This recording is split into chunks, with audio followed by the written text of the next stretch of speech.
necesarios en zonas remotas, en zonas de alta marginación y pobreza de nuestro país, pero también en ciudades donde hay plazas, turnos que han sido históricamente de difícil cobertura.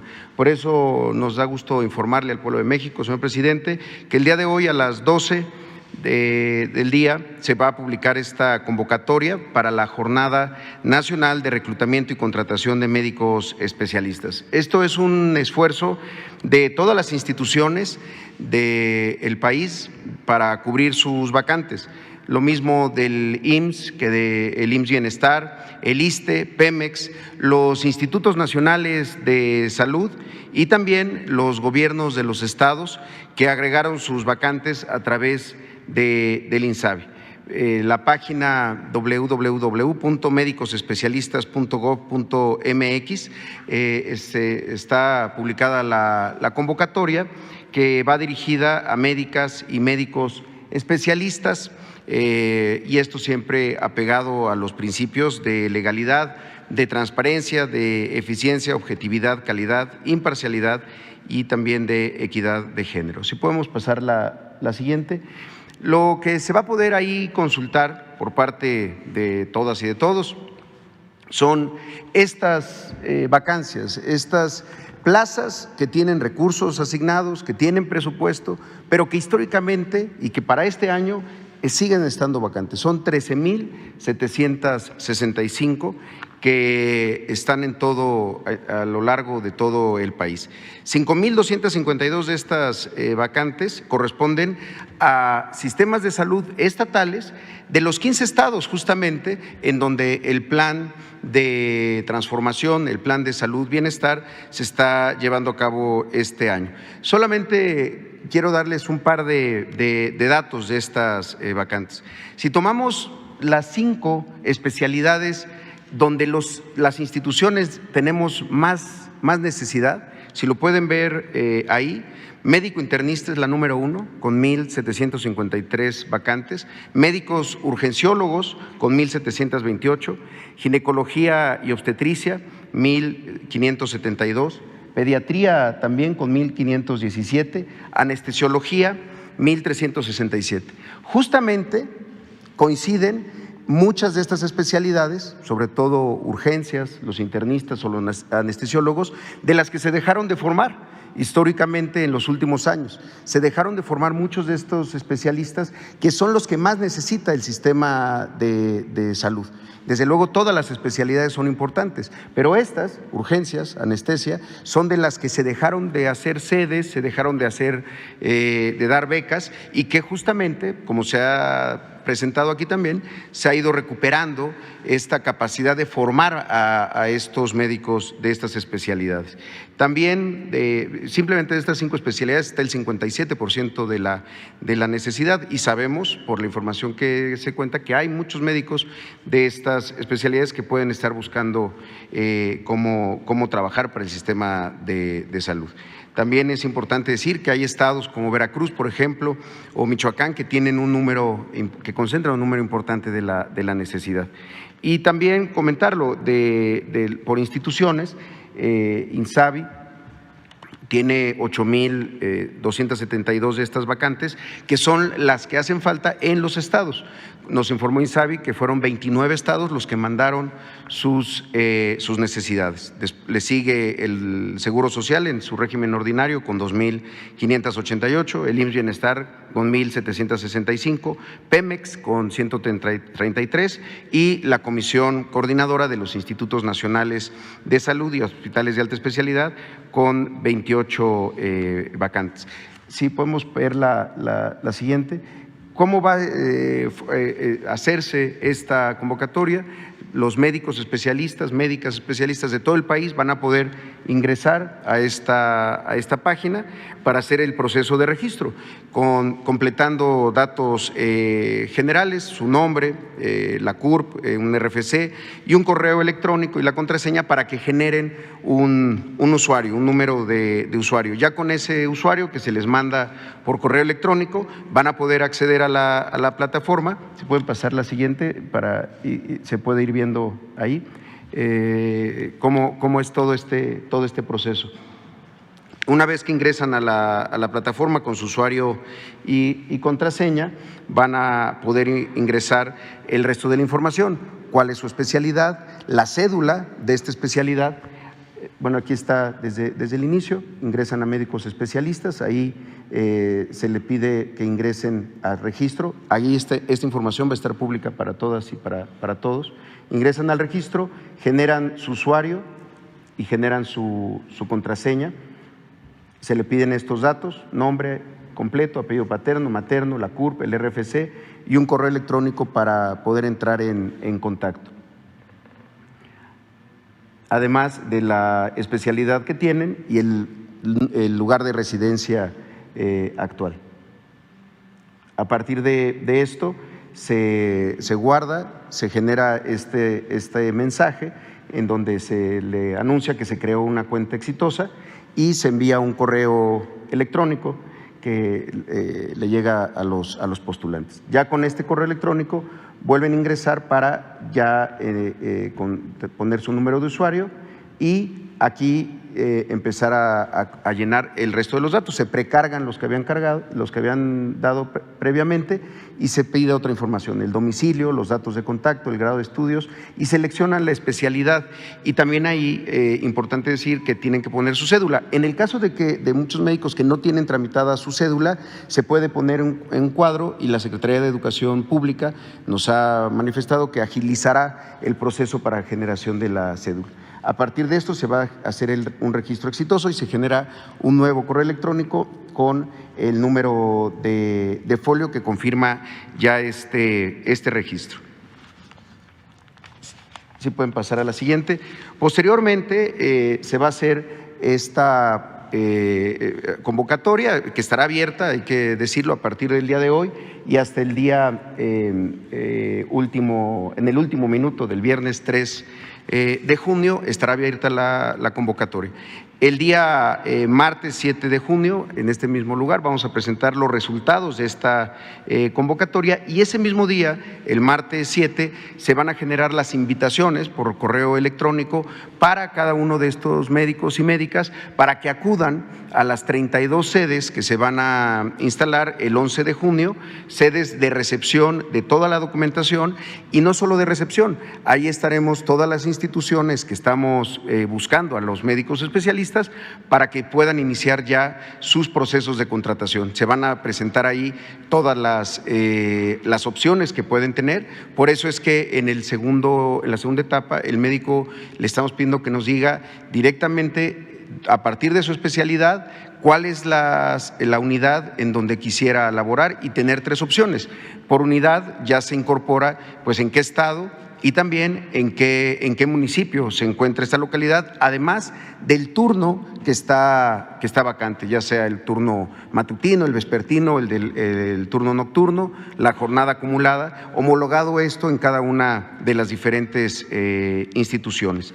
Creemos que con esto vamos a poder recibir pues una amplia cobertura de estas más de 13,000 plazas que han estado vacantes en las instituciones de salud durante tanto tiempo. Y también la próxima semana pues daremos un informe del avance sobre esta convocatoria y esta Jornada Nacional de Reclutamiento y Contratación de Médicas y Médicos Especialistas. También queremos informar el día de hoy que concluimos el levantamiento, como se informó, en San Luis Potosí. Agradecerle al Gobierno del Estado, al gobernador Ricardo Gallardo, porque hemos trabajado de la mano en estas visitas a 303 unidades de primer nivel, 13 hospitales de segundo nivel y 2 hospitales de tercer nivel. 95 personas del sector salud participaron en 14 equipos de trabajo y estos son los primeros resultados que tenemos. Si nos pueden pasar la siguiente. Se encontró necesidades importantes en el reordenamiento de las plantillas, como lo podemos ver. hay necesidades de personal, 517 médicos y médicas, 1,063 personas de enfermería que están vacantes y que hacen falta, como un déficit de esta profesión, 190 de paramédicos. Y en términos de las necesidades de infraestructura, lo que hemos observado en otros lugares, unidades de cuidados intensivos, de cuidados especiales neonatales que hacen falta, 4 espacios para urgencias en los propios hospitales, 31 consultorios, 16 peines para laboratorios, lo mismo que residencias médicas y la necesidad de ampliar 13 módulos de atención hospitalaria. En términos del equipo, tanto de primer como de segundo nivel, lo que se observa también es que hacen falta 2,907 equipos en el primer nivel, equipos que son desde fonodetectores de latidos fetales hasta estetoscopios, y en el segundo nivel lámparas quirúrgicas, camas quirúrgicas, rayos X, incubadoras, camas, refrigeradores en los mortuorios, en fin, hay una carencia importante de equipo en el segundo nivel de atención. Y queremos comentar, y que sea la voz de la doctora Tania Trejo quien pueda comentar qué son estos levantamientos, como el que se llevó a cabo ahora recientemente en San Luis Potosí. Si nos pueden poner el…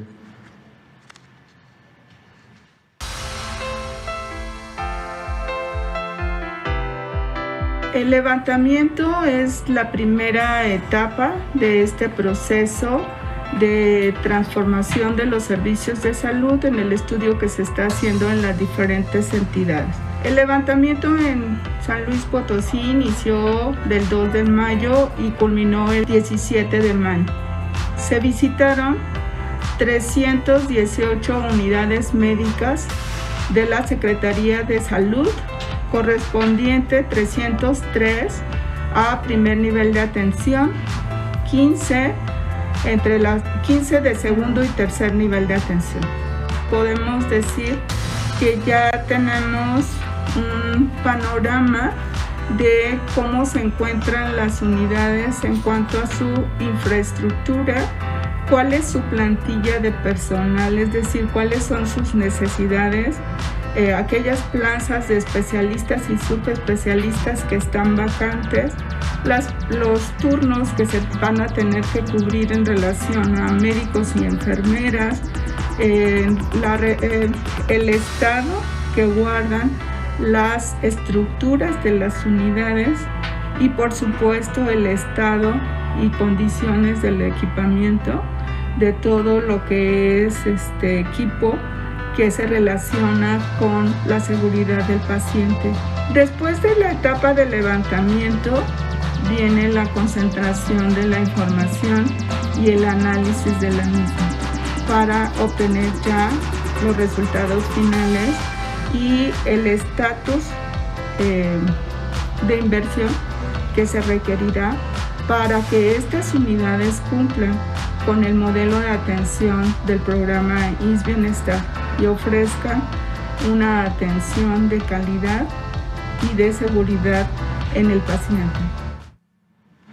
Como nos lo indicó el presidente, son levantamientos de campo, son diagnósticos que se hacen en el lugar y no desde el escritorio.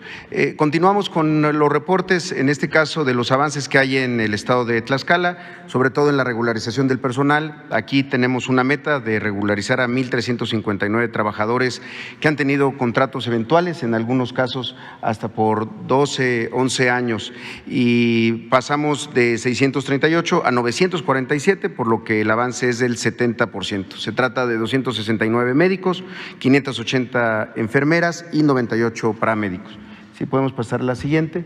También en el caso de Tlaxcala se ha estado trabajando ahora en las unidades de segundo nivel. Informábamos la semana pasada sobre los avances, las asambleas informativas en el primer nivel, pero ahora es un trabajo más específico y técnico, cerca de 50 asambleas informativas con cuerpos de gobierno para identificar y corroborar lo que en el levantamiento se identificó como necesidades de equipo, infraestructura y recursos humanos.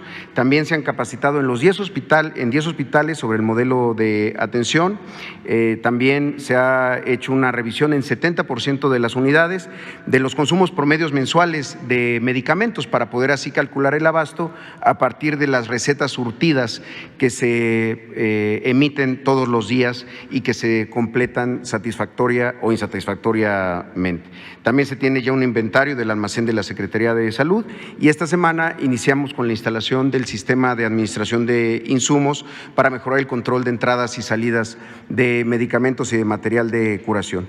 También en los hospitales de Zacatelco, de Contla y de Calpulalpan y también en el de Sánchez Piedra se está fortaleciendo el diálogo con la base trabajadora sobre las características del modelo de atención y lo mismo en los hospitales de Huamantla, El Carmen y Tlaxco, donde se inició la organización ya de los servicios, especialmente en la consulta externa. La siguiente, también tenemos un informe sobre esta jornada quirúrgica oftalmológica que se llevó a cabo en Nayarit. En nuestro país alrededor de 3 millones de personas padecen de cataratas y se estima que cada año se suman 140,000, por eso estas jornadas nos ayudan mucho a abatir esos rezagos de personas que ya han sido identificadas y que estaban en espera de una cirugía. Esta se llevó a cabo en el Hospital de San Cayetano y ocurrió del 18 al 23 de mayo con 14 médicos especialistas provenientes de diferentes unidades, tanto de Morelia, de la Ciudad de México, de Guadalajara, de Torreón, de Bahía de Banderas, ahí mismo en Nayarit, y de Veracruz. Si podemos pasar un video muy rápido sobre cómo fue esta jornada.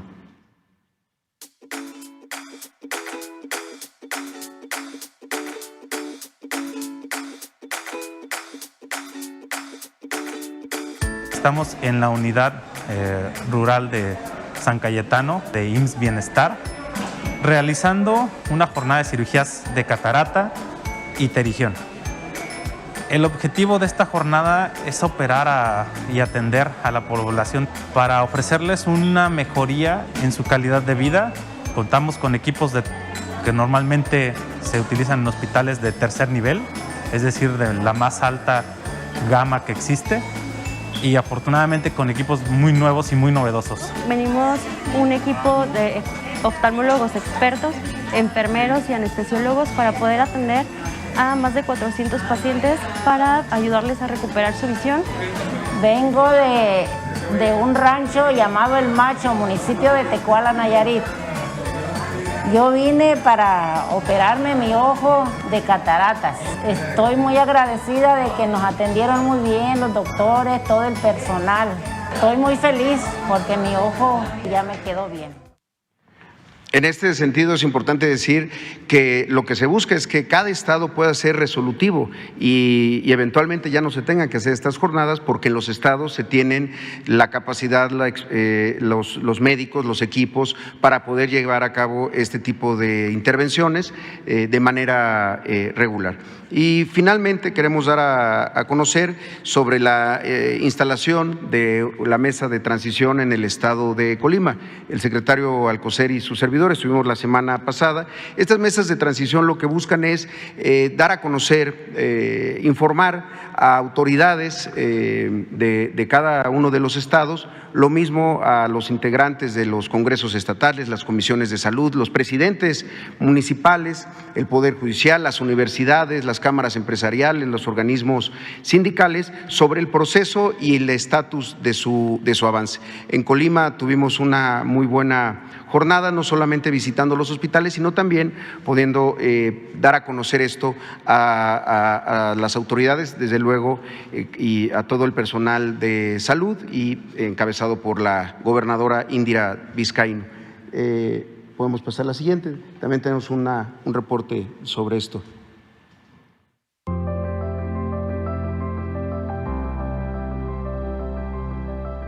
Para mí la transferencia de los servicios de salud significa una oportunidad valiosa para que todas y todos los colimenses tengan los mejores servicios de salud en el estado. Para mí la transición hacia los servicios de IMSS Bienestar significa un mensaje esperanzador para las y los colimenses, con esta firma que se dio en este día, porque con esto consideramos que las y los colimenses podrán tener finalmente los servicios de salud que se merecen. Para nosotros es un gran respaldo el saber que vamos a contar o que estamos contando con el apoyo del gobierno federal y con el gobierno del estado en cuanto al tema de salud. Emociona mucho el hecho de saber que lo que hemos sufrido durante tantos años, alguien haya puesto ya atención en esa área de oportunidad y que la intención sea precisa y únicamente mejorar esas áreas de oportunidad que por años se han olvidado. En unos años espero que los servicios de salud puedan abarcar a toda la población, que ya no recibamos más quejas, que esto no lo volvamos a repetir en la historia. Tengan confianza, es un programa que a nivel nacional ya se ha implementado en otros estados, que hoy estamos aquí de vanguardia firmando esta transición y que confío en que la transición será para bien. Esta oportunidad que estamos teniendo en el estado nos va a ayudar a dar mejores servicios, a que tengamos mejores instalaciones, que los pacientes al acudir a recibir alguna atención tengan todo lo necesario para que puedan llevar a cabo sus tratamientos de cualquier patología por la que acudan a nuestra red de servicios. Tengan la confianza de que el gobierno federal, a través de sus representantes en el sector salud, están buscando las mejores alternativas para que todos tengamos ese beneficio y ese derecho a la salud que por artículo y por ley nos corresponde a todos los mexicanos.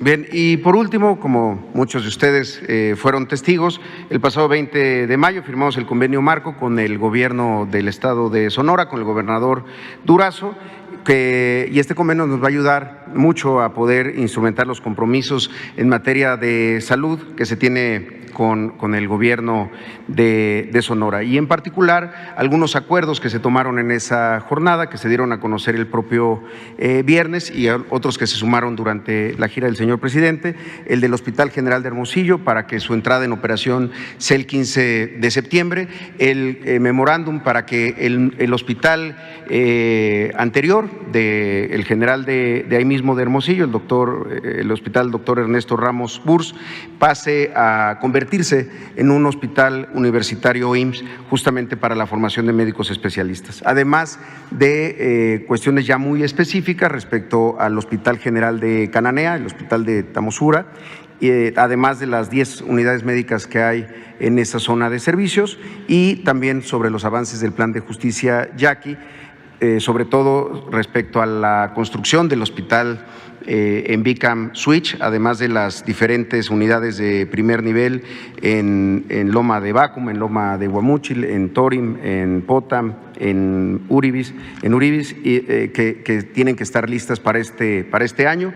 Fueron acuerdos internos tanto con INSABI, con el gobierno del estado, y desde luego con el Seguro Social, para poder esto hacerlo realidad. También en el Plan de Justicia para el Pueblo Guarijío del sureste de Sonora estamos con el compromiso de volver para plantear cómo mejorar ahí los servicios de salud.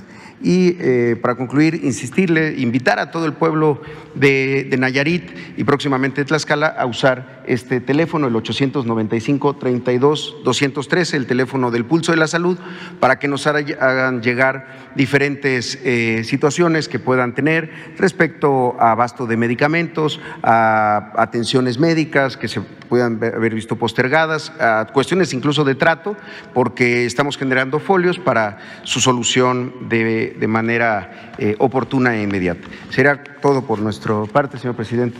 Muchas gracias. Más quedó Hans Salazar y luego empezamos. Ustedes tres, para que. Sí.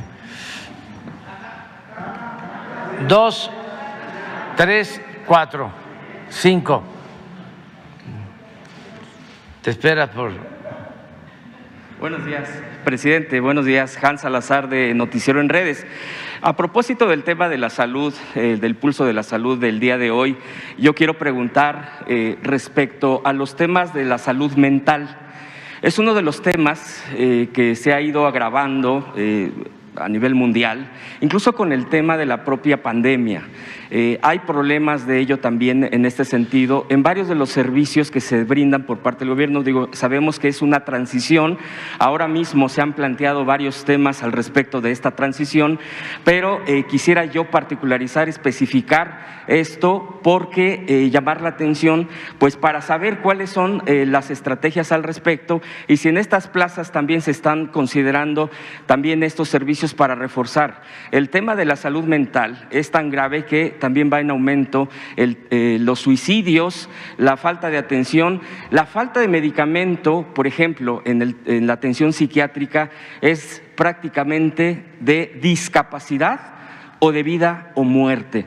Por ejemplo, aquí mismo en la Ciudad de México, en el IMSS, hay reclamos de que no se encuentra risperidona, sertralina, clozapina, carbonato de litio, la motrigina, mirtazapina, quetiapina, clonazepam, venlafaxina, decanoato de aloperidol. Entonces, es una serie de problemas al respecto, porque si un paciente, aunque sea atendido por parte de su especialista y dar seguimiento, si no hay estos medicamentos, definitivamente se está teniendo la mitad de atención y la mitad con este problema tan grave. De hecho, yo soy uno de los, yo me atiendo y yo comprendo perfectamente este problema, por eso también lo retomo, porque no solamente ha crecido eso, hay un porcentaje, y yo quisiera también preguntar al respecto, de cuál es la cantidad, por ejemplo, de presupuesto destinado particularmente a la salud mental en general de los servicios de salud. Esto es lo que yo quisiera preguntar, presidente, a propósito y aprovechando esto, para ver también la posibilidad de que se esté reforzando esta atención. Repito, es de vida o muerte, y hay varios temas que yo no voy a mencionar aquí, se los puedo entregar precisamente al director del IMSS, porque hay bastantes peticiones al respecto. La petición, por ejemplo, cuando se va a hospitalizar a alguien que lo necesita con este tipo de problemas, tenemos un caso, por ejemplo, que nos han reportado de Morelia, Michoacán, donde si no está hospitalizado, pero también necesita compañía a la persona y le dicen que no puede. Entonces, hay varias cosas que creo que deberían de flexibilizarse para que la atención de un paciente de este grado obviamente tenga una mucho mejor atención en este esquema, presidente. Sería mi primer pregunta. Sí. Con su permiso, señor presidente. Efectivamente, lo expuesto es una situación importante, muy importante. Quiero recordarles, ustedes pueden ver que desde el 2019 tomamos una iniciativa, la primera realmente a nivel nacional, de hacer una transformación, primero un análisis y segundo una transformación de la salud mental. En forma inmediata nos ubicamos en jóvenes, porque es donde también se une toda esta plataforma horizontal de atención, de diagnóstico y desde luego de transformación. Esto con un contenido que se ha mantenido por muchos meses, yo diría más de 2 años, en la salud mental y el camino hacia la paz. Esto desde luego es una situación que se debe mantener. Junto con ello las adicciones, y luego viene la pandemia. En eso estábamos, pero ya se habían tomado decisiones importantes de integración que, como otras áreas de salud del país, estaban en una desorganización, o por no decir en un abandono. Y esto considero que fue un elemento de inicio que se mantiene ahora y que se está organizando en muchos aspectos que llaman la atención y que desde luego han sido muy claros al considerar que se sumaran instancias que estaban muy dispersas y que desde luego se protegiera esto no solo en las ciudades, no solo con hospitales psiquiátricos, sino con toda la prevención. Aquí la pieza, la parte preventiva, es fundamental. Y en abril del 2019 se integró precisamente la atención primaria a la salud en su reforzamiento ante el mundo, y en especial aquí en México se hizo como sede de lo que es la prevención, atención primaria a la salud, donde se unió de principio la salud mental y sigue presente. La Organización Panamericana de la Salud participó inclusive en ello. ¿Qué quiero decir en la práctica? En la práctica, lo que ha llamado mucho la atención es que ya no hay hospitales psiquiátricos. Voy a tomar esta situación como una decisión que no solo es en México, es una decisión que progresivamente desde hace una década se ha tomado como una realidad de que un paciente, un individuo con alteraciones de salud mental, y más ahora después de la pandemia, requiere una atención integral desde la familia y desde luego tomando en cuenta que tienen en nuestro país durante la pandemia, vimos que el 70% de aquellos que tuvieron un desarrollo grave de la afección por el virus, el 70% tenían otras comorbilidades, y parte de esas comorbilidades eran precisamente su afección de la salud mental, que fueron desde luego magnificadas por la situación de la pandemia.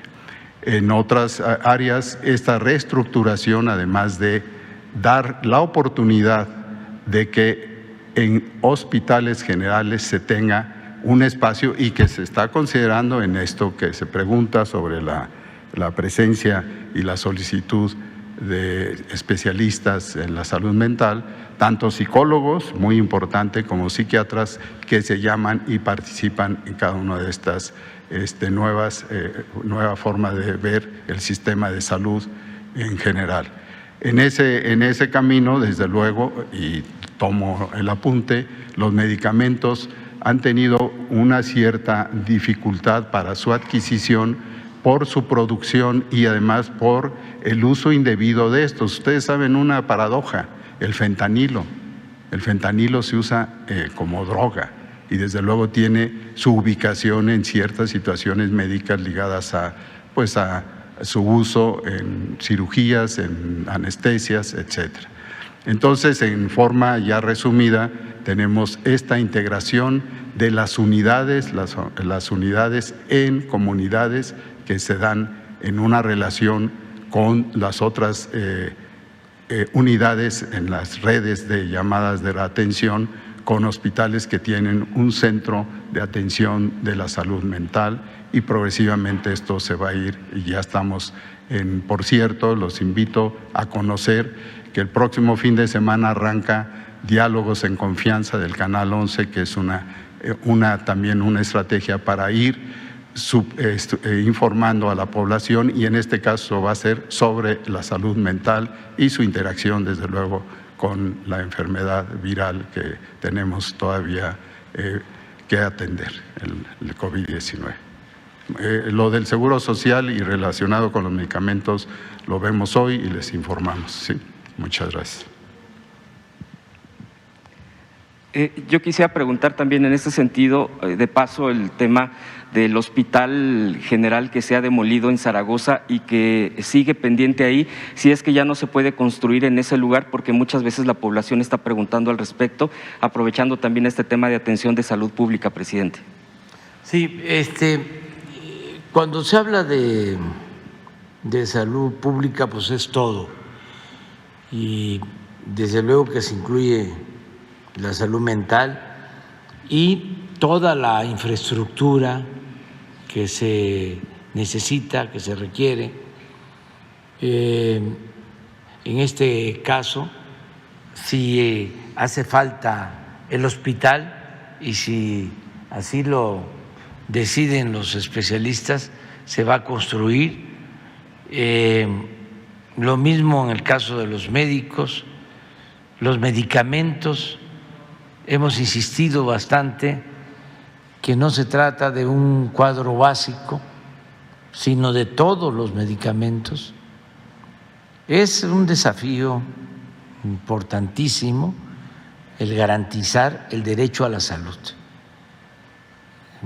nos vamos a dedicar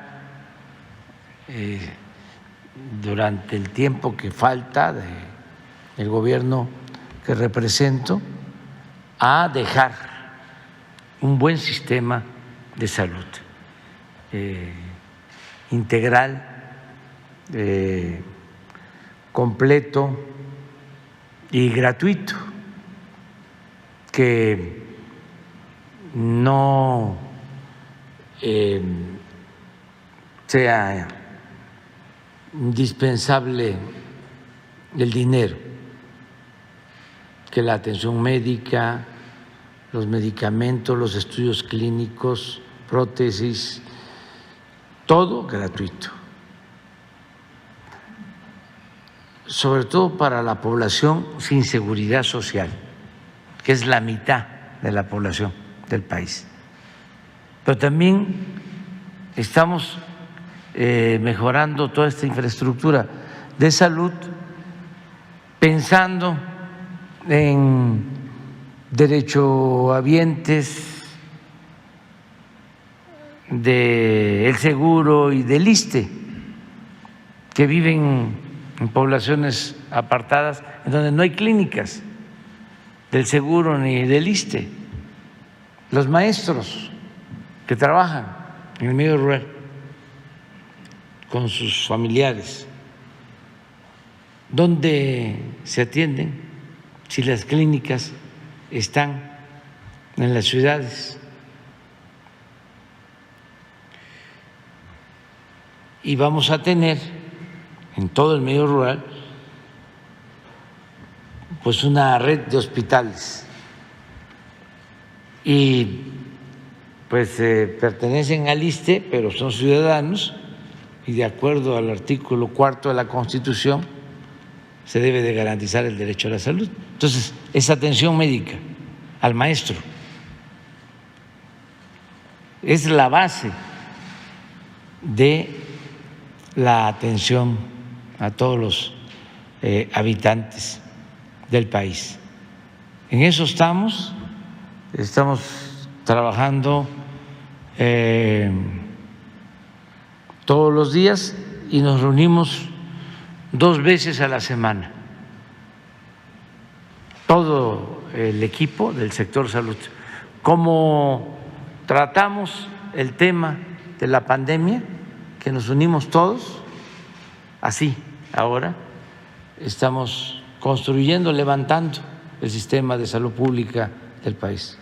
Presidente, respecto a lo del hospital, ¿qué dice usted que tendría que ser evaluado por los especialistas para ver si es factible o no su construcción? ¿Cuándo pudiera ser aproximadamente un límite de tiempo, ya que usted mismo ha dicho que las obras de este sexenio se acaban en este sexenio? Entonces, por la consiguiente, hay mucho interés en esta zona de oriente, que es Iztapalapa, que es la parte de junto a Nezahualcóyotl, es una zona de mucha densidad.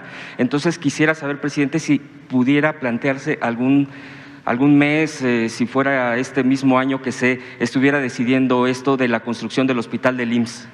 Sí, es un plan, se están haciendo los levantamientos, como aquí se explicó, y en las visitas que se hacen y en las reuniones de trabajo en los estados, ahí se define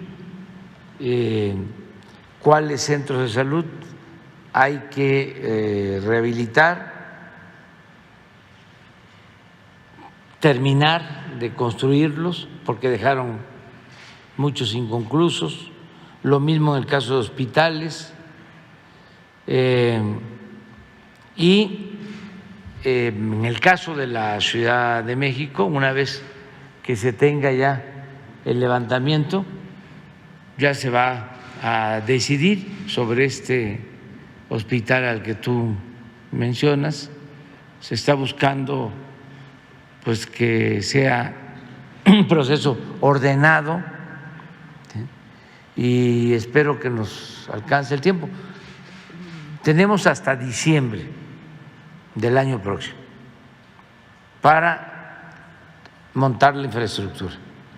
Claro, lo que queremos es que en el primer trimestre del año próximo ya tengamos 15 estados funcionando al 100%. Y en esos estados está incluido la Ciudad de México y seguramente si hace falta va a estar en construcción el hospital para concluirlo, para terminarlo. Estamos en eso. Ayer en la noche, en la tarde que tuvimos la reunión con la jefa de gobierno de la Ciudad de México, nos habló de una clínica de Coajimalpa, si se acuerdan, esa clínica que se destruyó con una explosión. Es un hospital con una explosión, pues ya está prácticamente terminado y ya pasa al sistema de IMSS Bienestar para su equipamiento y ya para que empiece a operar. Pero estamos sobre eso. Presidente, muchas gracias. El siguiente punto que quiero preguntarle es a propósito del tema de la salud, pero también lo voy a ligar porque así está tal cual el problema de la privatización del servicio del agua. En Aguascalientes particularmente hay bastantes problemas respecto a enfermedades por agua sucia. Ahí se decidió en Aguascalientes con los gobiernos locales, privatizar. Tiene aproximadamente 20 años esta privatización del agua. Veolia es la empresa, es una empresa de origen francés y ha causado bastantes problemas de salud en la gente por la ingesta de este tipo de agua sucia allá en Aguascalientes. Entonces, el servicio ha sido malo, hay una queja impresionante, pero el problema, y por eso lo estoy ligando con el tema de la salud, es que ha causado este tipo de estragos de enfermedades en la población. En Querétaro, ya particularmente también acaban de aprobar la privatización también de los servicios de salud.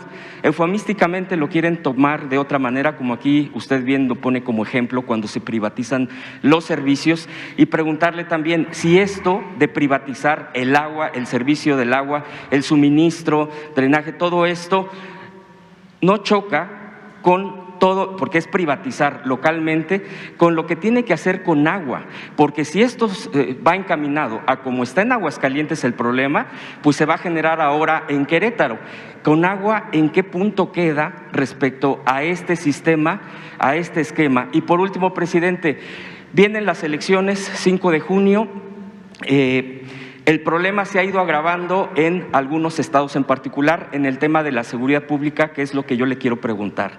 ¿Está planeado algún esquema de atención por parte de la Guardia Nacional para poder estar garantizando la tranquilidad de las elecciones, ya que particularmente también en Aguascalientes ya hay violencia, ya hay agresión contra brigadistas, en este caso del partido Morena, del contrario a quien está gobernando en Aguascalientes, ya que hay que decirlo como es, se han ido ajustando, se han ido cerrando los números en las encuestas y esto ha generado que haya violencia contra brigadistas de Morena, e incluso hay ya 2 hechos muy concretos. Este domingo a las 3 de la mañana ingresó un grupo, un comando a una vivienda en particular para agredir a brigadistas y es un grupo con uniformes tácticos, o sea, no es un tema menor, los amedrentaron y les dieron 24 horas para salir del estado de Aguascalientes de acuerdo a sus dichos. Ya se han levantado denuncias. Esta madrugada volvió a haber este tipo de agresiones por parte ya de comandos especializados en generar este tipo de situación. En Tamaulipas hay ya denuncias, ya hay carpetas de investigación contra presidentes municipales, ya que en este caso el gobernador Cabeza de Vaca, bueno, pues es quien sigue gobernando, se tambalea el tema, digo, hay que decirlo como es, porque también en las encuestas no le están favoreciendo, y hay ya agresiones, ya hay bloqueos para que no lleguen líderes, ya incluso hay denuncia de atentado contra un líder regional, y así le puedo poner el ejemplo. Finalmente, en Hidalgo, el propio Humberto Moreira, un exgobernador, señala a su propio hermano y a su propia cuñada, que es la candidata, de que son los reyes del fraude. Entonces, el INE no está realmente en un esquema de situación de atención de este tipo de cosas y se puede desbordar. La pregunta concreta es en el tema de la seguridad. La gente, como dice usted, bueno, la gente le toca hacer lo que le corresponde en sus derechos político-electorales, en su activismo o no, en participar o no. Me parece a mí que la gente está haciendo lo propio de salir a la calle, de ejercer sus derechos, pero creo que de parte del gobierno federal, le pregunto, ¿cuál es el tema de garantizar o de asumir una responsabilidad de parte de la Guardia Nacional para acompañar y que no se desborde esto de aquí al 5 de junio? Le agradezco, presidente. Sí, bueno, pues en el caso del agua es una decisión soberana, es una decisión de los gobiernos de los estados y tienen en casi todos los casos el aval de los congresos locales. Entonces nosotros no podemos intervenir. Solo que corresponda a manantiales o aguas federales que tienen que ver con la administración de la Comisión Nacional del Agua, lo que decías de Conagua, pero la distribución del agua en los estados, incluso en municipios, depende de las autoridades locales. Mi recomendación, pues, es que se tenga mucho cuidado, no, como dicen los académicos, no es malo per se el que una empresa administre la distribución del agua. Lo que sucede, por lo general, es que hay corrupción. La variable, dirían los tecnócratas, corrupción es la que lo echa a perder todo.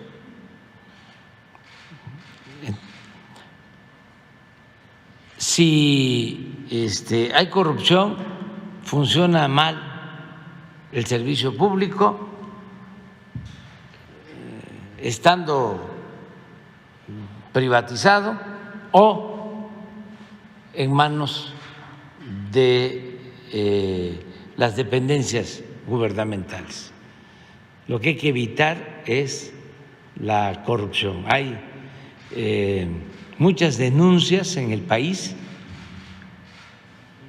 por la privatización del agua, por los cobros indebidos, por la mala calidad del agua, porque fueron concesiones que se hicieron para hacer chanchullo, para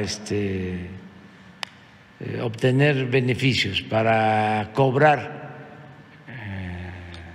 sobornos, moches. Entonces sí hay en distintas partes. Yo voy al país y hay denuncias de ciudadanos en este sentido. Pero depende también de las autoridades y de los acuerdos que se tomen. Tú, por ejemplo, me planteaste, no es un reproche, pero para que analicemos las cosas con objetividad y que podamos siempre ir al fondo. Yo considero que el principal problema de México es la corrupción. Antes no se hablaba de eso. Me siento de los precursores en poner este tema en la mesa del debate, porque ni en los discursos se hablaba de corrupción. Si ustedes hacen un análisis de los discursos de 50 años a la fecha, no van a encontrar la palabra corrupción, como si no existiera. Y en los medios de información lo mismo. En el Congreso, en las intervenciones de diputados, de senadores, no se hablaba de corrupción. Y era el principal problema de México. Nada ha dañado más a México que la deshonestidad de los gobernantes. Eso es lo que ha dado al traste con todo. Bueno, dicho esto, cuando se habla del modelo neoliberal, yo he llegado a sostener que si el modelo neoliberal se aplicara sin corrupción, no sería del todo malo. Es que se puede tratar del modelo económico más perfecto, pero con el agravante de la corrupción no sirve nada.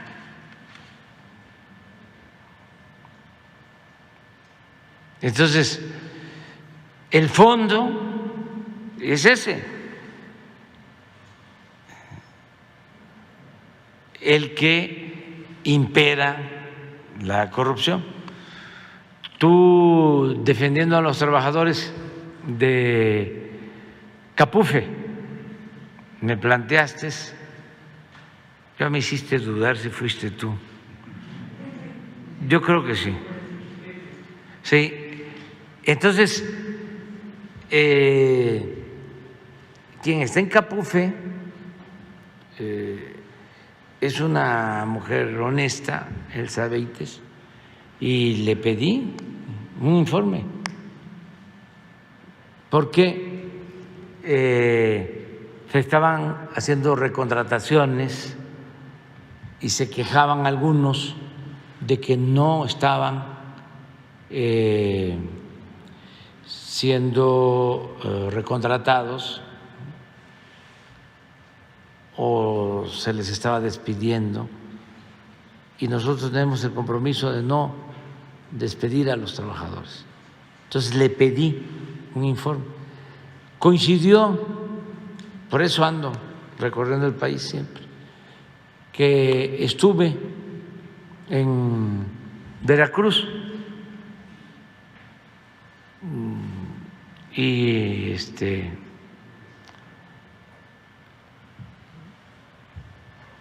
me vine por carretera de Veracruz a la Ciudad de México, y en 2 casetas de Capufe, en Cuitláhuac y creo que en Córdoba, los trabajadores me protestaron por esto que se planteó aquí. O sea que era una demanda, pues, de los trabajadores. Es una demanda de los trabajadores. En Fortín fue la otra caseta. Y bien, en su derecho, ¿no?, de pedir justicia. Y volví a pedirle el informe a Elsa Beites. Y la verdad es que me convenció de que había corrupción en las casetas. No en todas. Me presentó pruebas. de que cobraban y no ingresaba el dinero.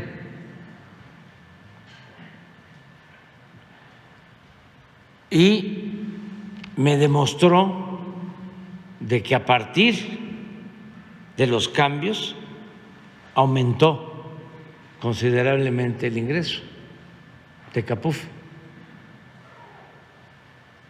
Entonces, eso no tiene que ver nada con los derechos de los trabajadores, que deben de protegerse, y no puede tratarse así a todos los trabajadores. Al contrario, siempre he dicho que la mayor riqueza de México es la honestidad de su pueblo. Pero la corrupción, en algunos casos, sí afecta. Sí, es,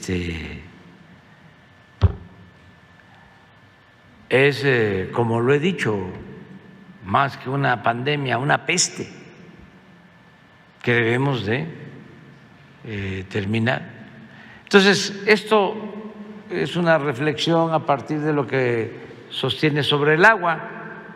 Entonces, que la gente denuncie si hay corrupción, si cobran muy cara el agua, si el agua está sucia, si ya se sabe de que son empresas que han quedado mal en otros estados, pues entonces sí,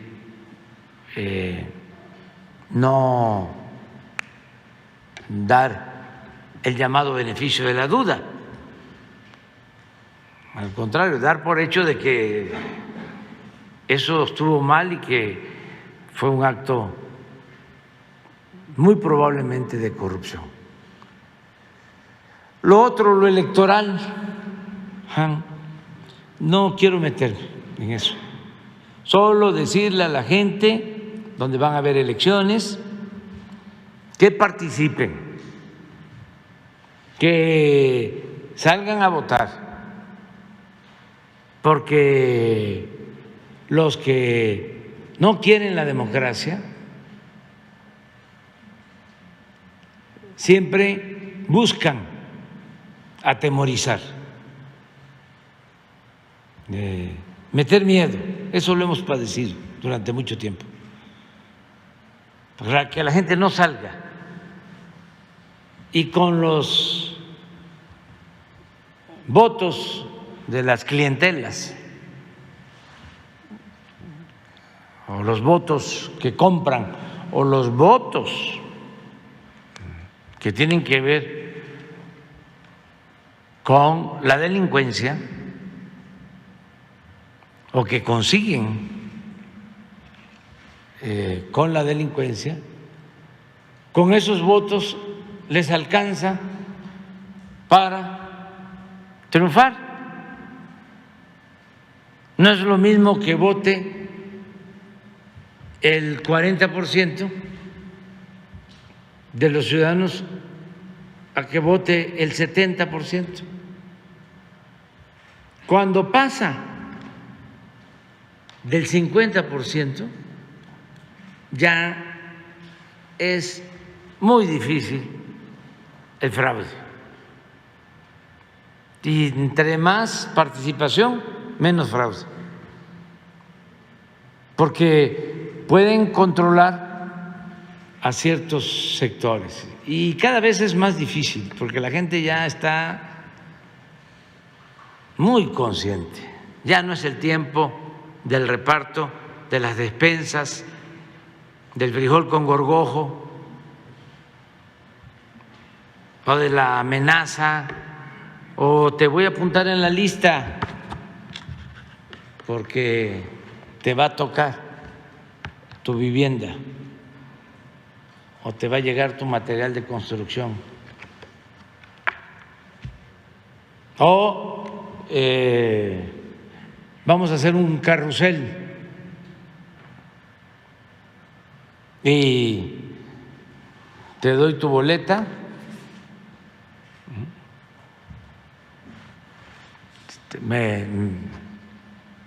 vas allá y la pones, ya está marcada, la metes a la urna y me traes la que te dan en blanco y te pago 1,000 pesos, 2,000 pesos. Había cosas increíbles donde en los pueblos más pobres mataban una res que había carne el día de la elección. Me acuerdo en Yucatán que había una elección y un gobernador compró, no sé si uno o varios contenedores de bicicletas de Asia, de China, antes de la elección, y a repartir bicicletas, porque necesitaban los votos. Entonces, esto lo recuerdo por los jóvenes. No tiene mucho tiempo, ¿eh? No estoy hablando del siglo pasado. Entonces, ya eso, ya la gente no lo permite, no lo tolera, y tampoco el miedo, las amenazas. Y siempre digo que la libertad no se implora, la libertad se conquista. Si nos atemorizan,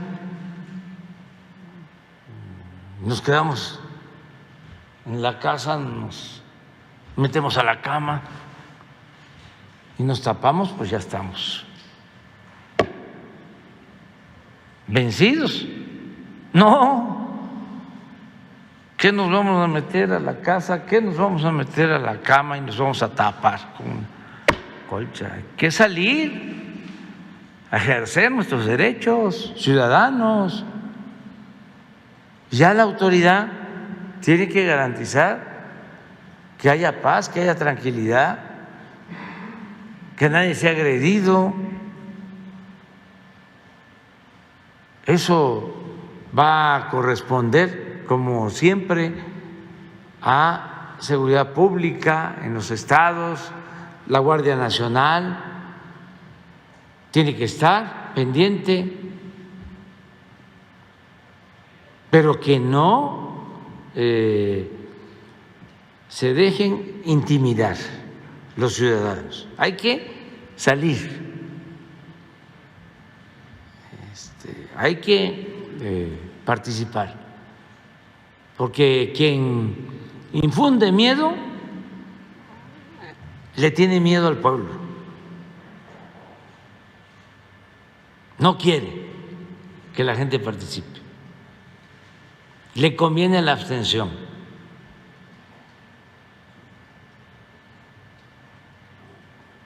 No sé si deba decir esto y no me vayan a multar los del INE, pero pues no estoy pidiendo el voto a favor de nadie, sino nada más que participemos, porque es muy importante la democracia.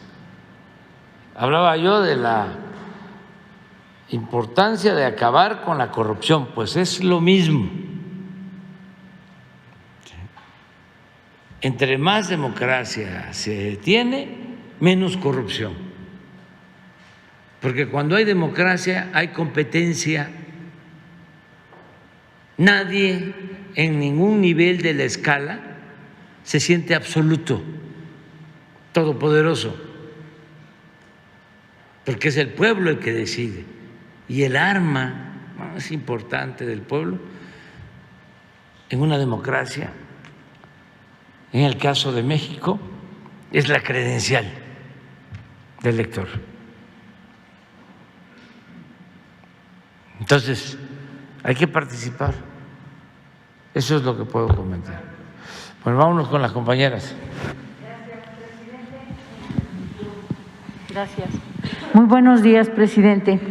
Pues dando seguimiento a combatir la corrupción, como usted dice, yo he venido cada mes aquí a dar cuenta de la corrupción, la voracidad de los edificios, las construcciones, el derrumbe que hubo en Puerto Vallarta. Quiero decirle que me siento muy afortunada de tratar con los funcionarios federales que he tratado, María Luisa Albores, la gente de Protección Civil, Senapred, todos ellos ya hicieron su trabajo. Estuvo Sofemat, también hizo su trabajo. Quienes no hacen su trabajo, y que afortunadamente ya la maestra María Luisa Albores hizo cambios en la delegación Jalisco de Semarnat, se encontraron ahí situaciones irregulares. Quienes no hacen su trabajo, a pesar de que ya se dieron indicaciones de lo que se debe de hacer, es el desarrollador, donde hubo el derrumbe, Serena, el colapso de la calle Santa Bárbara. El problema es, y que sea yo tan reiterativa y estar aquí con ese asunto, y aquí le traigo ya documentos de otro desarrollo que ya está en riesgo, precisamente derivado del derrumbe, que es Paramount. Ellos están tratando de contener, de arreglar parte del edificio.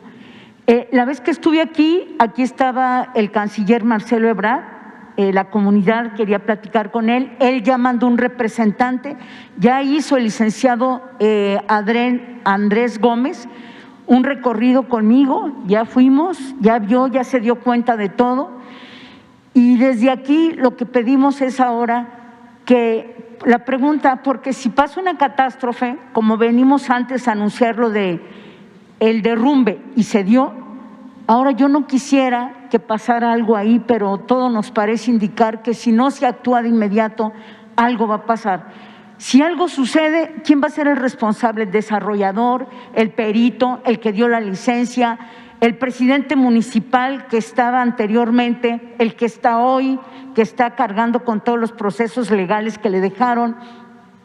¿De quién va a ser la responsabilidad si hay una catástrofe mayor? Y por eso he venido, y a lo mejor parezco reiterativa con ese tema, pero son vidas, presidente, las que están en riesgo, y hay que poner un alto a la voracidad y a la corrupción que ha habido en Puerto Vallarta en ese tema de las construcciones.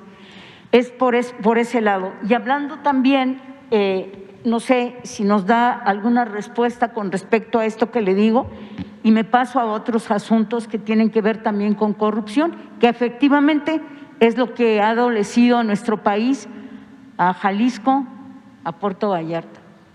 En el caso hoy me presentó Laura Velasco un informe sobre lo de Vallarta, hoy en la mañana, en la reunión de seguridad. Y van a estar este fin de semana, van a estar en Vallarta, a ver si me consiguen el informe de Laura. Me lo entregó hoy en la mañana y lo leí, y por eso sé que van a estar el fin de semana.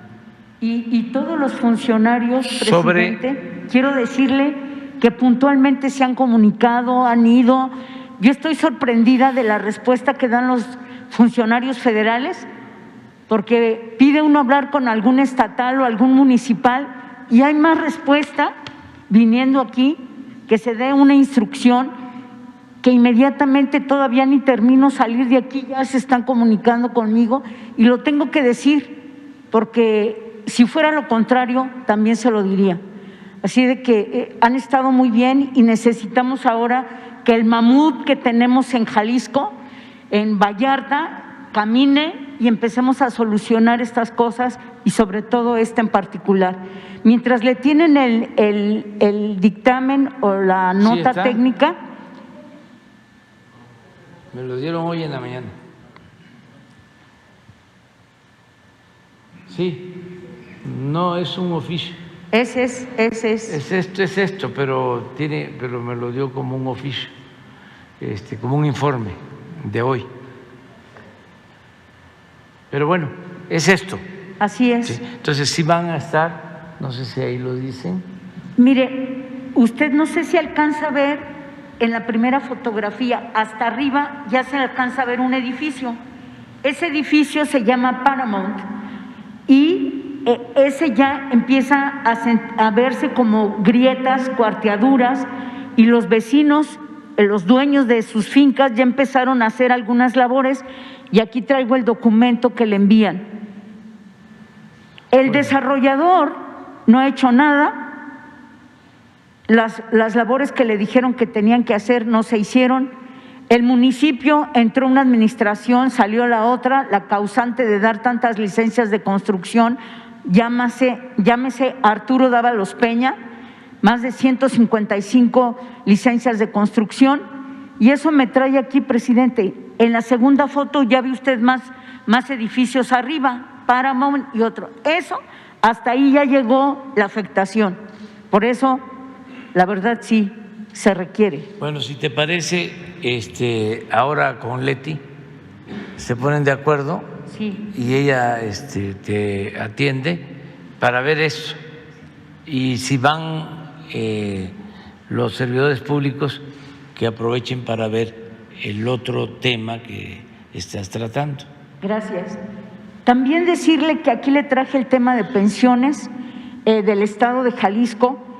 Con las aportaciones de los trabajadores para su pensión y jubilación en Jalisco, se dispusieron 603 millones de pesos, en los cuales se adquirieron certificados bursátiles en una empresa denominada Abengoa, que lleva 3 años en proceso de quiebra financiera y que acumulaba una larga lista de incumplimientos y dificultades económicas, de forma tal que tan solo en 14 días que Abengoa se declara en quiebra, se realizó esta riesgosa inversión a sugerencia del Comité de Inversiones del IPEJAL. Hoy es inversión de 603 millones de pesos en bonos de deuda de una empresa española, se transformaron en 3 pesos con 98 centavos, presidente. El quebranto financiero del Fondo de las Pensiones de Jalisco va a ocasionar un enorme problema social para los siguientes años. Es algo así como un fobaproa, vamos a decir, que le quieren meter a los ciudadanos de Jalisco, y se trata de dinero de los trabajadores que aportaron, y debido a la corrupción se ha usado en inversiones inmobiliarias fraudulentas, algunas de ellas en Puerto Vallarta, y es un abuso total en el que el gobierno, yo creo que el gobierno del Estado está ahorita en estos momentos creando una serie de situaciones como la verificación que usted aquí echó para atrás, pero allí en Jalisco la gente está marchando en contra de esa disposición. Y bueno, con este asunto del IPEJAL, ¿en qué pudiera el gobierno federal intervenir para evitar y dejar sin derecho a la pensión a trabajadores que han dado sus mejores años de trabajo? Y de acuerdo con el estudio, resulta particularmente alarmante que el déficit actuarial del IPEJAL, que hoy asciende a 260,000 millones de pesos, cuando apenas hace 3 años el monto de este déficit era de 57,000 millones de pesos. A efectos de dimensionar lo anterior, conviene destacar que el actual déficit de IPEJAL es prácticamente 2 veces mayor que todo el presupuesto de egresos del Estado de Jalisco de 2022. Estoy hablando de 137,000 millones de pesos. Algo va a pasar en Jalisco y los trabajadores, la gente que he traído al tema, me pide que por favor lo reitere, presidente. Está bien, vamos a tratarlo. Ahí está el oficio. Sí, ese es. Sí, es la parte final.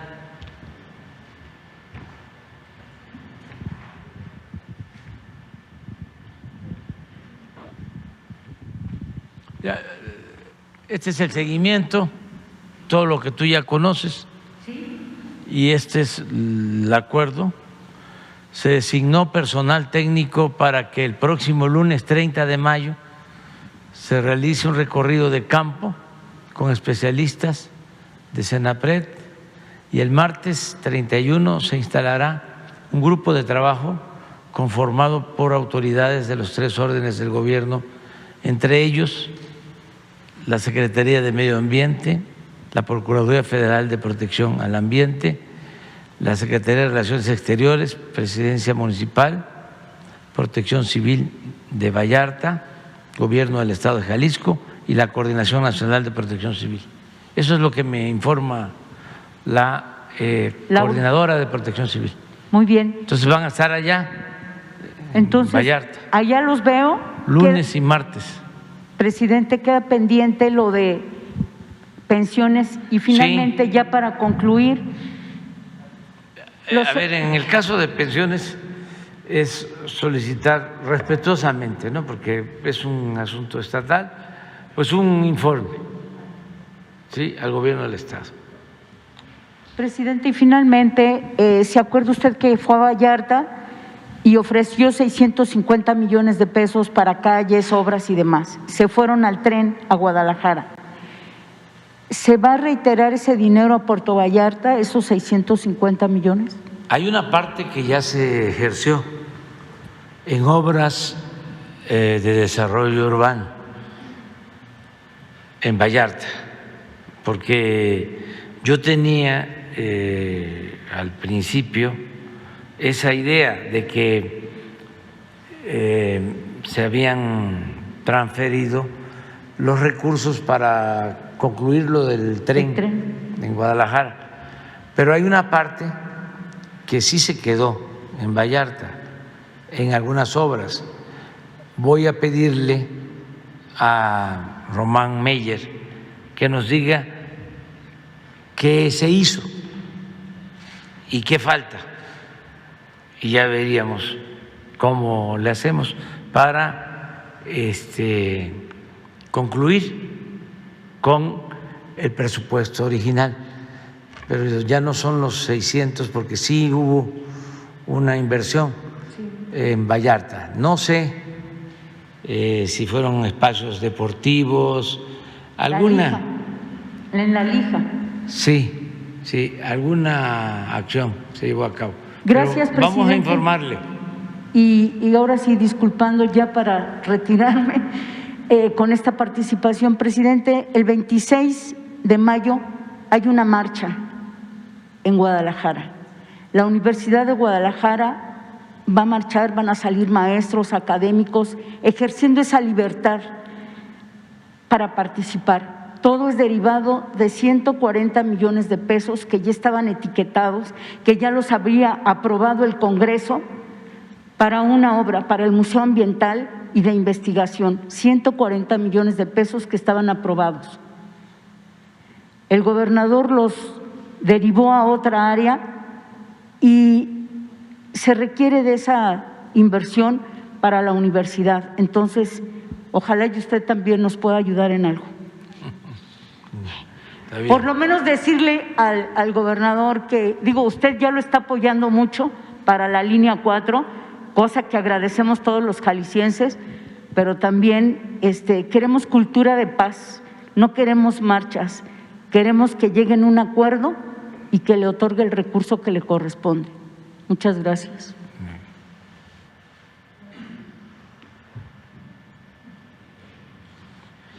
Buenos días, gracias señor presidente, buenos días, Liliana Noble de Pulso Saludable. Señor presidente, yo quisiera conocer cuál es el número total de médicos que se van a basificar en esta regularización de IMSS Bienestar en estos primeros 15 estados. Si me pudieran compartir ese número, y sería mi primera pregunta. Gracias. Sí. Muchas gracias, señor presidente. Sí, como se comentó, la Jornada Nacional de Reclutamiento de Médicos especialistas abarca todas las instituciones, aquellas que se dedican a las personas con seguridad social, pero también y quizá principalmente para los estados que atienden desde sus sistemas de salud a quienes no cuentan con seguridad social.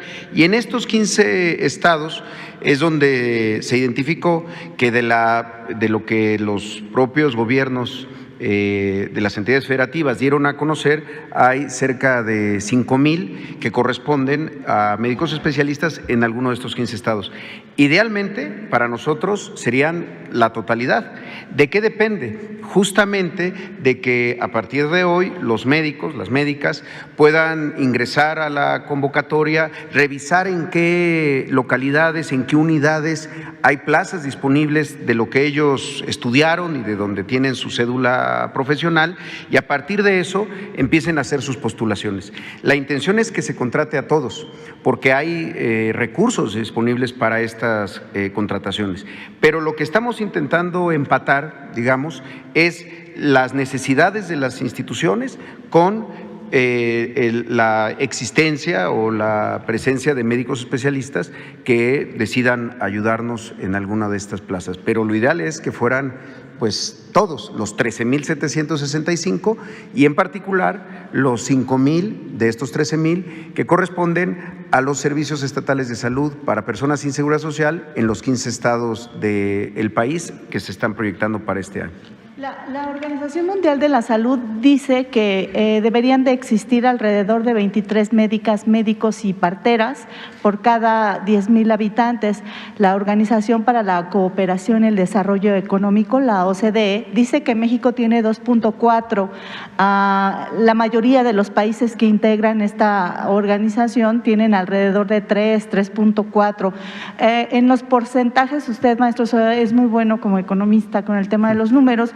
¿Cuál sería el porcentaje que se podría alcanzar a cubrir de este faltante y a lo mejor elevar un poquito este piso tan bajo que se encuentra en la lista de la OCDE por la carencia de los médicos? Muchísimas gracias, nada más que no soy economista. Perdón, administrador. Soy politólogo, pero sí, a ver, los datos que se establecen tienen que ver tanto con médicos generales como médicos especialistas. En este momento estamos concentrados en la parte de médicos especialistas porque es donde existe el mayor déficit.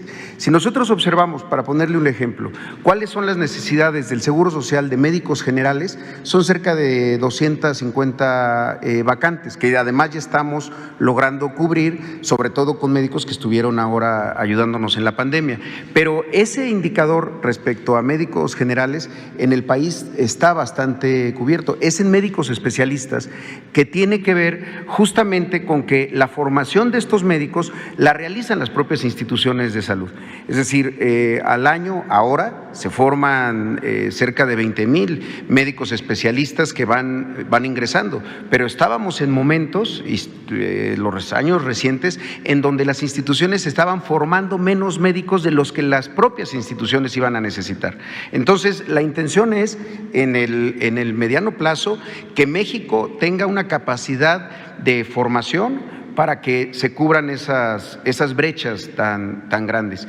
Sin embargo, en este momento lo que creemos es que con esta cobertura de las 13,675 vacantes, podríamos llegar a estar cercano a estos indicadores que plantea la propia Organización Mundial de la Salud.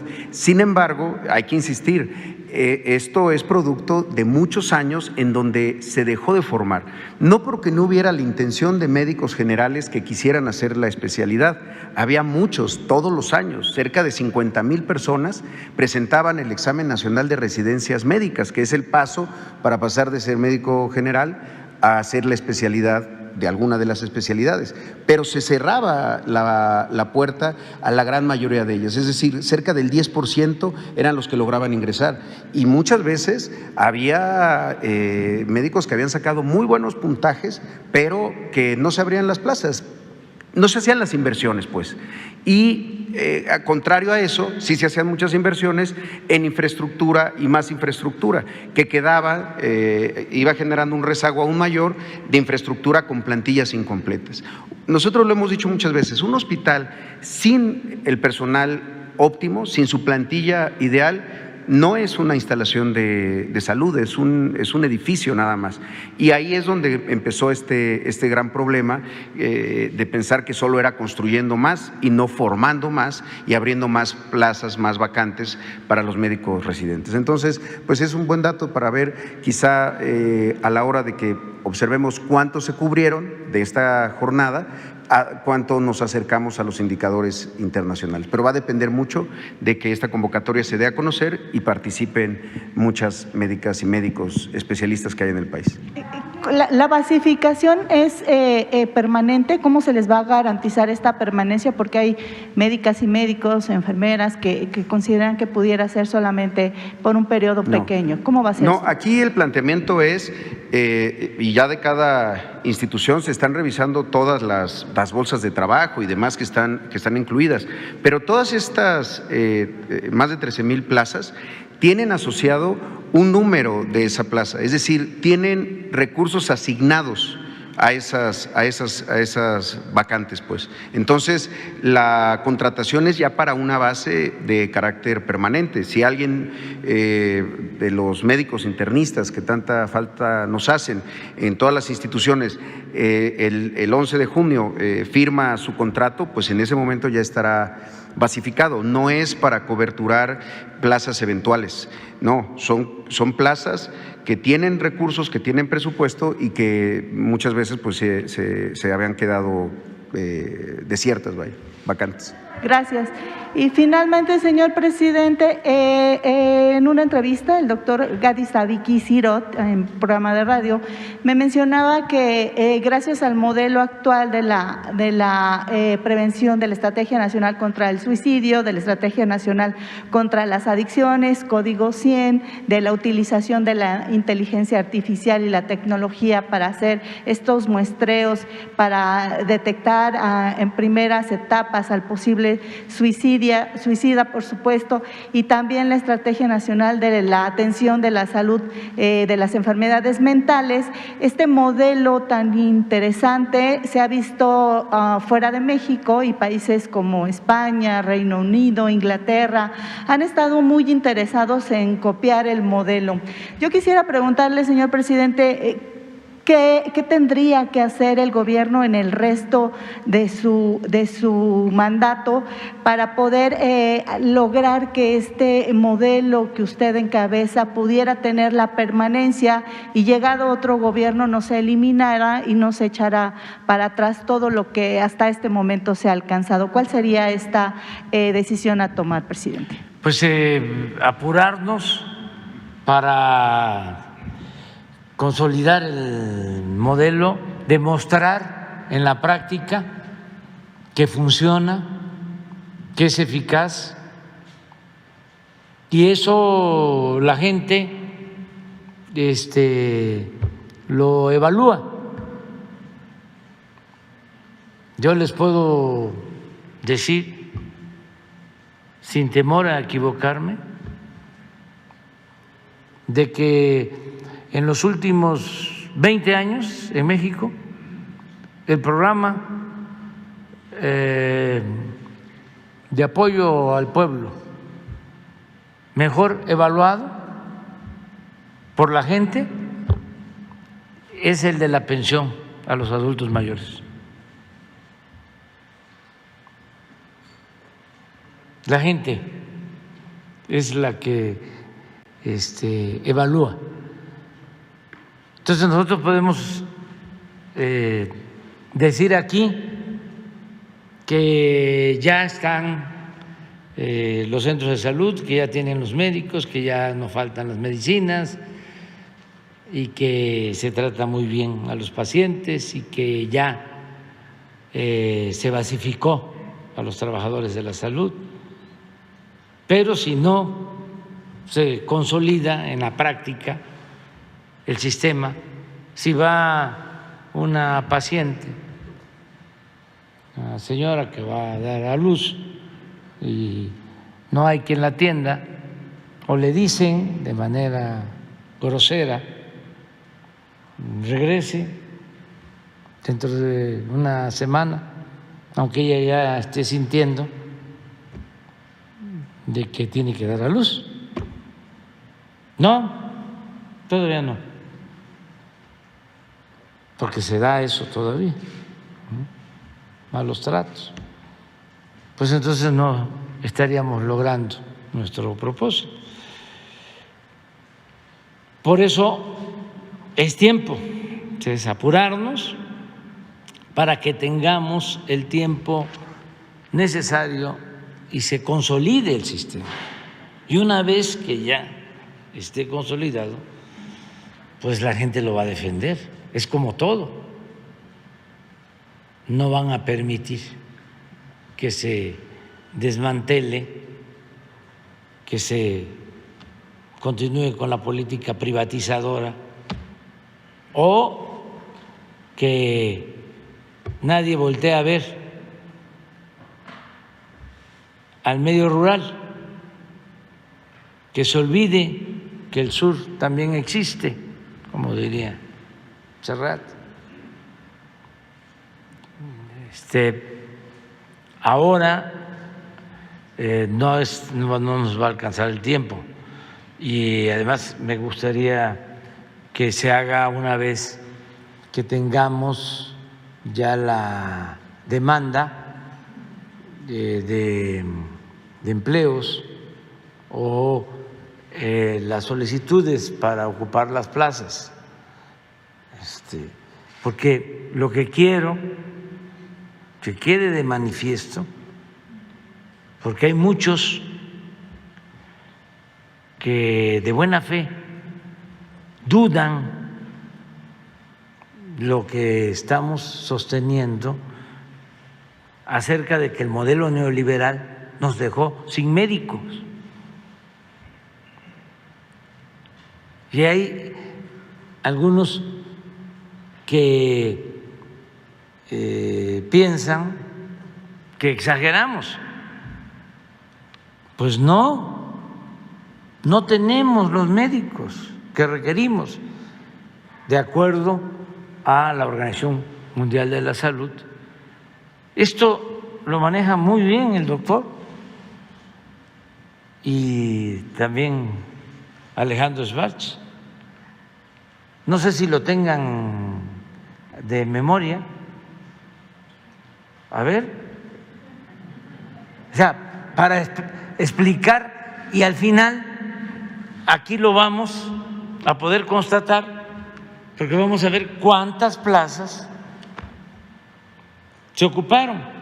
Una de las cosas que les estoy planteando es que se haga un exhorto a los especialistas jóvenes. Hay mucha gente en el sector salud con dimensión social, con mística, y que no le importa que le toque ir a un hospital, a la Candona o a la Tarahumara. Hay muchas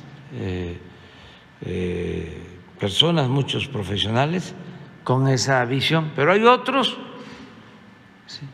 Porque fue muy enajenante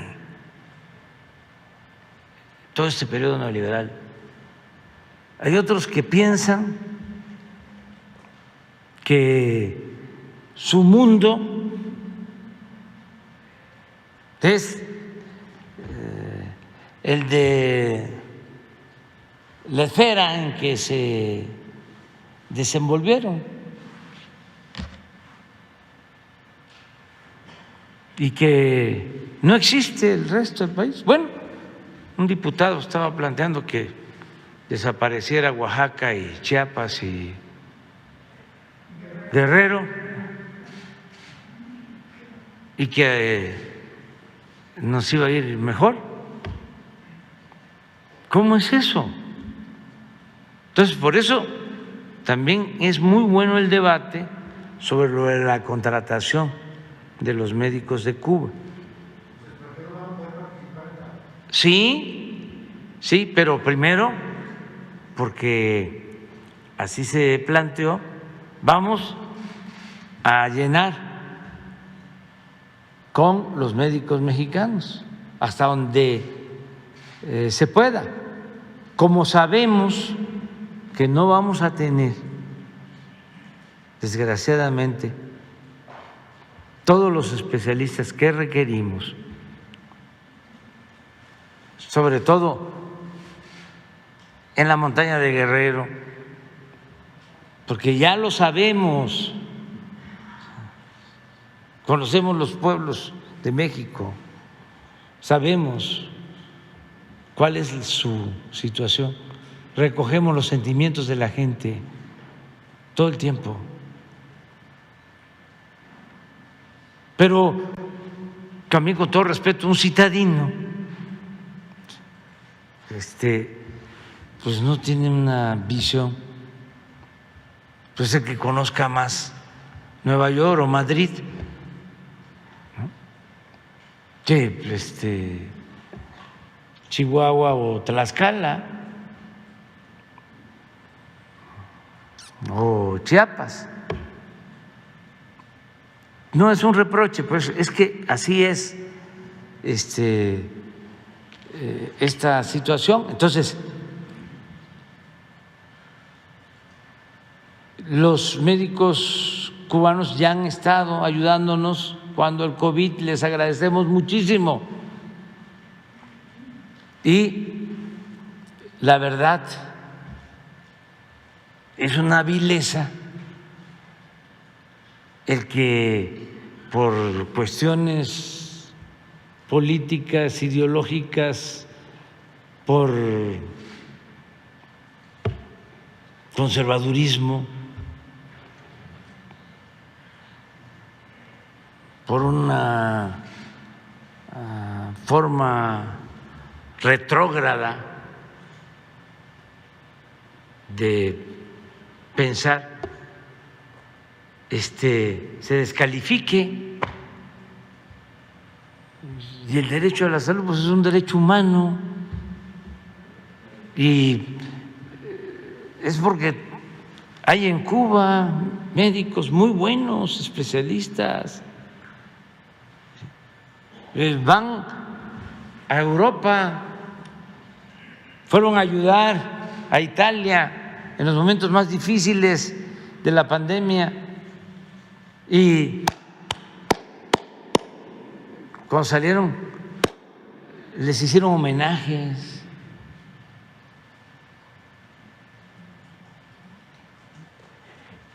Y si hay médicos de Estados Unidos con esas características, los contratamos. Y si los hay en Francia, necesitamos que en todos los pueblos haya médicos donde se necesite. Hay otra cosa que parte el alma y que tiene que ver con el plan de salud, lo del diálisis. ¿Cómo tienen que trasladarse tanto tiempo quienes tienen este problema? No hay. Entonces, es un desafío y vamos a tratarlo. Pero eso no fue el tiempo. ¿Podrían hacer un resumen del... A ver.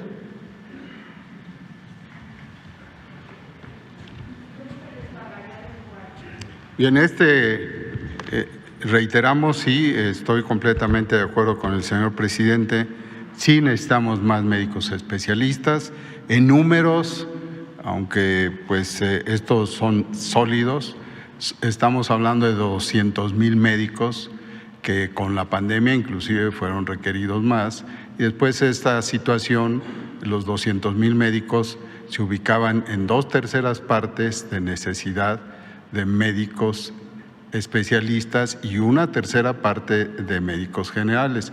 No hemos tocado estos alrededor de 70,000 médicos generales, cuál es su necesidad. Lo estamos sacando y va a ser relativamente más fácil que los especialistas. Les quiero señalar que de los especialistas, si diéramos un seguimiento de las oportunidades y haber duplicado en el primer año o sea, hace 2 años, el número de oportunidades para tener médicos especialistas y al siguiente año, que es este que acabamos de iniciar médicamente, están otros 20,000, 40,000. Con eso tenemos que esperar y sucesivamente el que cumplan en promedio 3 años de especialidad o 2 en algún caso. Todos estos números nos llevan a que al término de esta gestión tengamos cubierta mayoritariamente en la práctica a estas deficiencias. Y analizándolo desde luego en la última cifra que nos ofrece el Consejo de Especialidades, esto desde luego nos llevó a que tenemos 135,046 médicos certificados, es decir, regularizados. Podría ser que un 20% de estos no se hubieran recertificados. Y disculpen, pero ya con tiempo encima, el recertificar es que en promedio cada 5 años los médicos vuelvan a ser valorados, no necesariamente otro examen, valorados por su actividad durante los 5 años y desde luego en ese camino algunos sí requieren constatarlo por un examen. Y un 20% podrían agregarse a estas 135,000 especialistas. Sumando, dejando tan solo esos 135,000 especialistas, pues están por abajo de los 230 médicos por cada 100,000 habitantes en cualquier país, como se evalúa por la mayor instancia de la Organización Mundial de la Salud, un poco diferente a la OCDE, que inclusive maneja algunos números superiores. Y sin embargo, México tiene 107 especialistas. Le sumamos un 20% tal vez de que no están registrados y tendríamos pues 120 y tantos. Entonces se aleja todavía de lo que tenemos por necesidad. Y termino señalando, los médicos generales, por ejemplo, en otros países, y no es comparativo más que de número, como Francia y como Inglaterra, son diferentes las necesidades. En Inglaterra, 2/3 partes de su salud la resuelven los médicos generales. Y en Francia es diferente, pero ambos tienen especialistas y los médicos generales cada vez tienen que ser, termino con ello, más valorados, mejor preparados y para eso vienen, abro otro paréntesis, las escuelas de salud que tiene Benito Juárez con la doctora Raquel Sosa en puerta y que lo vamos también a cumplir en su evaluación, pero van a tardar 6 años en tener todos estos números de médicos. Entonces, estamos en ese camino y desde luego sustentamos que sí hay necesidad de esos médicos y lo tenemos. Un ejemplo nada más de final, ya me estoy cargando mucho en tiempo, veo aquí que hay muchos pendientes. Tenemos que enfrentar con atención a los que lo han sentido, sufrido y expuesto al tema de los niños con leucemia, ¿sí? Nosotros tenemos un déficit de médicos especialistas en cancerología, oncología pediátrica y está demostrado en todos lados que el éxito mayor de tratamiento de estos pacientes es con esos especialistas. No quiere decir que un oncólogo adulto no lo tenga, pero es todavía más fina la necesidad de esto. Y termino diciendo que es un ejemplo que se tienen en muchas de las especialidades que hoy lo vemos. Medicina interna es una medicina integral que resuelve 3, 4 o más enfermedades en una sola consulta, porque así son las enfermedades. El diabético, por ejemplo, no es solo diabético, tiene otros problemas y tiene otras necesidades integrales. Y no dividir la atención en búscate ahora este paciente, al otro, sino centrarlo en un camino de lo menos posible, de lo más posible darle esa oportunidad a los pacientes. Y este es el panorama general. Muchas gracias. Están en 0.7%, considerando que es 1.2.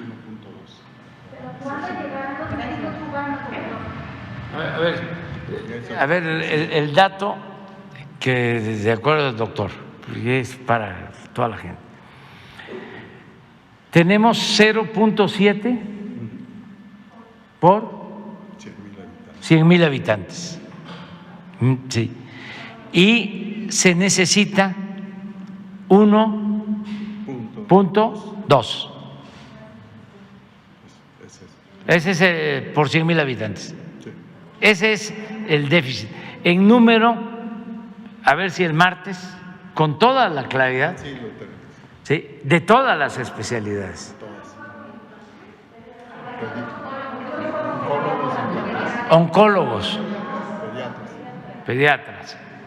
Bueno, ¿les parece que para la próxima vamos viéndolo? ¿Sí? Porque sí es interesante esto, que son cosas que pasaron como de noche en la oscuridad, en la larga noche del periodo neoliberal. ¿Sí? Pero qué bien que están saliendo a la luz estos temas. Hay otros temas también que deberían de salir a la luz. Por ejemplo, el problema grave que originó el modelo neoliberal en la desintegración de las familias. Eso no está medido. Sí podemos también tener información, porque esa es una de las causas, entre otras, de que muchos jóvenes se hayan creado sin tutela y hayan optado por el camino de las conductas antisociales. Entonces, son temas que están ahí, porque no es solo si se creció o no se creció, si se generaron empleos o no se generaron empleos, si se hicieron las obras o no se hicieron las obras. No, hay otras cosas más profundas que tienen que ver con la calidad de la vida. Entonces, todo eso se deterioró. Bueno, el pensamiento, la falta de solidaridad, de fraternidad, de humanismo, cómo creció el individualismo, lo material, el triunfar a toda costa, sin escrúpulos morales de ninguna índole. El que no tranza, no avanza. Si nos salvamos por las culturas de México, porque siempre nos han salvado nuestras culturas, la fortaleza que hay en las culturas, en las familias, en los pueblos. Eso es lo que nos ha librado siempre de todos los males, de las calamidades. Y por eso hay que fortalecer esos valores. Y por eso no hay que estar pensando nada más en el bienestar material. Hay que pensar también en el bienestar del alma, en los valores culturales, morales, espirituales, y trabajar mucho con los jóvenes. Es que de veras indigna de cómo se fue fomentando un modelo de vida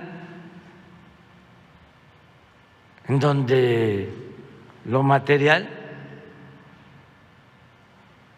se elevó a rango supremo. Y en el caso de los jóvenes,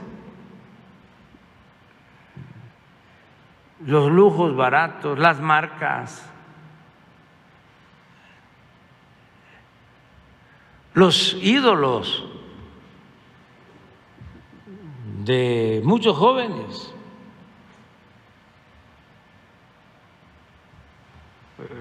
actores, artistas caracterizados por la extravagancia. Bueno, lo que dijo uno de los más ricos del mundo, que si quieres tener un Ferrari, no estés pensando como si fueses dueño de un Toyota.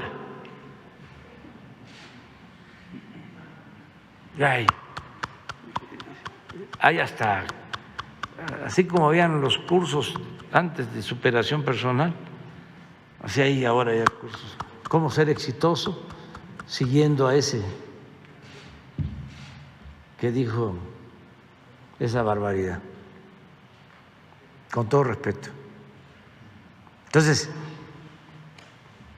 hay que fortalecer valores y no es nada nuevo. Desde los griegos se sabe qué es lo que hace feliz verdaderamente al ser humano. Aquí, en nuestro país, Alfonso Reyes hizo una cartilla moral, ya nosotros la hemos difundido. Hace poco un grupo también de periodistas, intelectuales, filósofos, hicieron también un planteamiento. Eso hay que difundirlo. Esto que estamos viendo, que desde luego tenemos que ser muy respetuosos, ¿no?, de cada quien, pero el sentido de la belleza, ¿dónde está la belleza? ¿Sí? ¿En lo externo? ¿Sí? ¿O adentro, en el corazón, en los sentimientos? Pero bueno, tenemos bastante trabajo entre todos. El combate al racismo, el combate a la discriminación, el respetar el derecho a disentir. Todo eso es para lograr una sociedad mejor. Ya termino. Miren.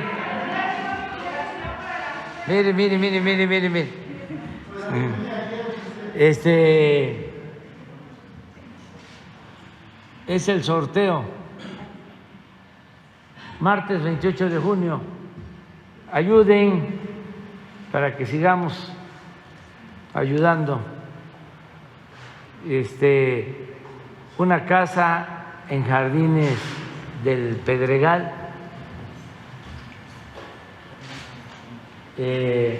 los terrenos allá en Sinaloa, a la orilla de la playa.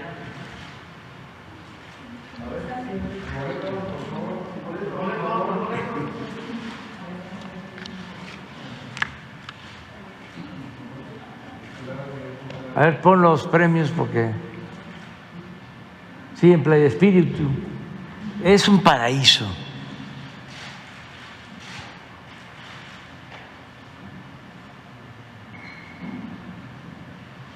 Se entregan las escrituras,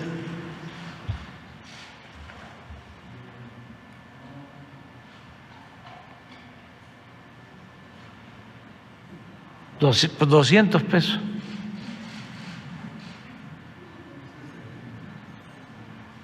Bueno, nos vemos.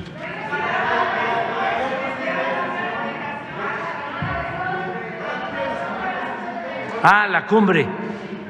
Sí, mañana o pasado hablamos